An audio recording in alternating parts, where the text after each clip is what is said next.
In this video we are going to study about scar. Scar क्या होता है? कभी कभी जैसे हमारा ऑपरेशन होता है या फिर हमारी वुंड हील हो जाती है, उसके बाद हमारा एक मार्क रह जाता है after the healing of wound और अदर मॉर्बिड प्रोसेस। उस मार्क को हम कहते हैं स्कार। स्कार को हम कैसे इवेलुएट करते हैं? इसको हम टू टाइप से करते हैं। हिस्ट्री लेंगे पेशेंट की और फिजिकल एग्जामिनेशन। हिस्ट्री की बात करें तो उसमें हम इटियोलॉजी, हिस्ट्री ऑफ इन्फेक्शन या फिर एसोसिएटेड सिम्टम्स, उसमें हो सकता है पेन और इचीनेस हो, रेडिएशन और स्टेरॉइड एक्सपोजर, हम उसका पूछेंगे पेशेंट से। और फिजिकल एग्जामिनेशन में हम स्कार का साइज देखेंगे, कलर, टेक्सचर देखेंगे। रिलेशन टू नॉर्मल स्ट्रक्चर, मतलब नॉर्मल जो स्किन है उससे उसका कैसे रिलेशनशिप है हम वो देखेंगे। और टेथरिंग एंड कॉन्ट्रैक्चर देखेंगे कि अगर स्कार में हमारे कॉन्ट्रैक्चर तो डेवलप नहीं हुए और हमारे मूवमेंट में कितना चेंज हुआ है, ये सब हम स्कार का इवेलुएट करने के लिए देखेंगे। नेक्स्ट हम बात करते हैं टाइप्स ऑफ स्कार्स। स्कार्स हमारे मेनली 5 टाइप्स के होते हैं। Mature scar, immature scar, linear hypertrophic, wide spread hypertrophic, minor keloid and major colloid.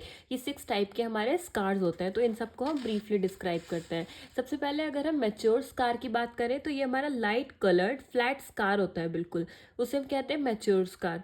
Immature scar की बात करें तो वो रेड होता है और कभी कभी वो इची और पेनफुल होता है बहुत ज़्यादा, और वो स्लाइटली एलिवेटेड स्कार होता है। जब रीमॉडलिंग का प्रोसेस होता है तो वो स्लाइटली एलिवेट हो जाता है, तो उसको हम कहते हैं इमेच्योर स्कार। कभी कभी क्या होता है, बहुत सारे जो इमेच्योर स्कार है वो खुद ही नॉर्मली मैच्योर हो जाते हैं टाइम के साथ साथ। वो फ्लैट हो जाते हैं और वैसे ही एज्यूम कर लेते हैं pigmentation that is similar to the surrounding skin. और कभी कभी ये पेलर या फिर स्लाइटली डार्कर भी हो सकते हैं। नेक्स्ट हम बात करते हैं लीनियर हाइपरट्रॉफी की, जैसे कि सर्जिकल या फिर ट्रॉमेटिक स्कार में होता है वो, उसमें हमारा लीनियर हाइपरट्रॉफिक स्कार फॉर्म हो जाता है। ये हमारा red raised sometimes itchy scar होता है, confined to the border of the original और सर्जिकल इंसीजन।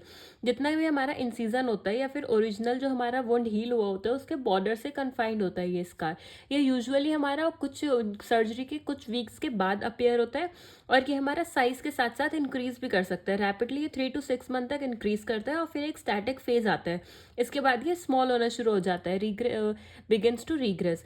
ये जनरली मैच्योर हो जाता है to have an elevated slightly. इसकी हमारी रोप लाइक अपीयरेंस होती है with increased width which is variable. The full maturation process may take up to 2 years. फिर नेक्स्ट हम बात करते हैं वाइड स्प्रेड हाइपरट्रॉफिक स्कार की। जैसे कि हमारे बर्न स्कार होते हैं वो हमारे होते हैं वाइड स्प्रेड हाइपरट्रॉफिक स्कार, मतलब हाइपरट्रॉफिक स्कार हुआ और वो वाइड स्प्रेड हो गया। तो ये हमारा वाइड स्प्रेड रेस, कभी कभी ये इची स्कार होते हैं confined to the border of the burn injury. जिस जहाँ जहाँ हमारी बर्न इंजरी हुई होती है उसके बॉर्डर से ये कन्फाइंड होता है। नेक्स्ट आते हैं हमारे माइनर क्लॉइड। माइनर क्लॉइड क्या होता है? हमारे लोकली रेस्ड इची स्कार होते हैं extending over the normal tissue. ये हमारे डेवलप होते हैं up to 1 year after the injury, और इसमें रीग्रेस खुद से नहीं होता है। इसमें हम सिंपल सर्जिकल एक्सीजन, मतलब सर्जरी के थ्रू हम उस पार्ट को हम एक्ससाइज कर देते हैं, उसको हम निकाल देते हैं, follow by recurrence. There may be a genetic abnormality involve in keloid scarring, typically site include. ये हमारे नॉर्मली ईयर लोब्स में देखने के लिए मिलता है। नेक्स्ट आता है हमारा मेजर क्लोइड। ये हमारा लार्ज रेस्ड स्कार होता है, पॉसिबली पेनफुल होता है या फिर ये प्रोराइटिक भी हो सकता है, extending over the normal tissue. ये हमारा रिजल्ट होता है after minor trauma and can continue to spread for years. ये हमारा स्प्रेड भी हो जाता है। नेक्स्ट हम बात करते हैं प्रिवेंशन ऑफ स्केयरिंग। स्कार्स को हम कैसे प्रिवेंट कर सकते हैं? तो कुछ सर्जिकल टेक्निक्स के थ्रू, जैसे कि atraumatic technique, minimising tension, skin eversion, perfect apposition and use of natural skin tension. इन सब टेक्निक्स के थ्रू हम स्कार को प्रिवेंट कर सकते हैं। नेक्स्ट कुछ है हमारे पेशेंट फैक्टर। पेशेंट फैक्टर में हमारे poor nutrition, diabetes, obesity, radiation exposure, steroid and isotretinoin या फिर जेनेटिक, इन सब अगर पेशेंट में हमारे ये सारे फैक्टर्स हैं तो उसमें भी हमारा स्कार बहुत ज़्यादा हो सकता है। इनको देखते हुए हम उसको प्रिवेंट कर सकते हैं। नेक्स्ट है हमारा wound infection and foreign body reaction. इस वुंड इन्फेक्शन की वजह से क्या होता है, हमारे पुअर स्केयरिंग हो जाती है, मतलब बहुत ही ज़्यादा जो हमारे स्कार्स हैं वो और ज़्यादा बुरे हो सकते हैं। Leaving the initial dressing for 48 to 72 hours, the time needed for epidermal closure to maintain wound sterility. Debridement करेंगे of any devitalise tissue and pre operative apps. Next है हमारा एडजॉइंट थेरेपी। इसमें आता है हमारा टेपिंग, सिलिकॉन जेल शीथिंग या फिर external splint. फिर हम बात करते हैं ट्रीटमेंट ऑफ स्कार की। स्कार को हम कैसे ट्रीट कर सकते हैं? तो सबसे पहले हम बात करते हैं सर्जिकल एक्सीजन की। मतलब अगर सर्जरी के थ्रू हम उस स्कार को हम रिमूव कर दें तो इसके हम एडवांटेजेस देखें तो इसमें एक्सेस स्कार हमारा रिमूव हो जाता है। लेकिन डिसएडवांटेज की बात करें तो इसमें हाई रिकरेंस होता है विदाउट एडजॉइंट थेरेपी, और बहुत ही ज़्यादा कॉस्टली भी होता है ये। नेक्स्ट आता है हमारा surgical lengthening, for example Z plasty and W plasty. इसके एडवांटेजेस होते हैं हमारे, ये मोबिलिटी और रेंज ऑफ मोशन को इंक्रीज करता है, और कुछ एक्सेस स्कार परसिस्ट कर सकते हैं। इसके ये डिसएडवांटेज है, ओकेजनली वर्स कॉस्मेसिस, मतलब इसकी कॉस्मेटिक अपीयरेंस ज़्यादा अच्छी नहीं होती है। नेक्स्ट हम बात करते हैं स्टेरॉयड इंट्रालीजनल इंजेक्शन। इसकी हमारी एडवांटेजेस क्या है? ये ज़्यादा कॉस्टली भी नहीं होते और ये इजीली अवेलेबल भी होता है। लेकिन डिसएडवांटेज क्या है? इसमें बहुत ही ज़्यादा मल्टीपल ट्रीटमेंट्स की ज़रूरत होती है और टेलेंजेक्टेशिया हो जाता है, मतलब कैपिलरीज में इसमें डिफेक्ट आ जाएगा और इसमें हाइपोपिगमेंटेशन डेवलप हो सकता है। नेक्स्ट है हमारा सिलिकॉन जेल शीटिंग। इसका एडवांटेज है, ये भी हमारा कम कॉस्ट का होता है, ईजी ऑफ यूज़ होता है और नॉन इन्वेजिव होता है। और इसके डिसएडवांटेज क्या होंगे? ये हमारा इसको डिफिकल्ट होता है, हम उसको अप्लाई करेंगे अगर हेड, नेक और जॉइंट्स के अक्रॉस। नेक्स्ट है हमारा प्रेशर थेरेपी। प्रेशर थेरेपी का एडवांटेज क्या है हमारा? ये भी हमारा नॉन इन्वेजिव है और सम प्रूवन एफिकेसी। डिसएडवांटेज की बात करें तो ये हमारा बहुत ही ज़्यादा डिफिकल्ट टू हैंडल होता है गारमेंट, कॉस्ट इसकी बहुत ज़्यादा हाई होती है अगर कस्टम मेड होता है, कॉन्स्टेंट हमें यूज़ करना पड़ेगा फॉर मंथ्स टू ईयर्स।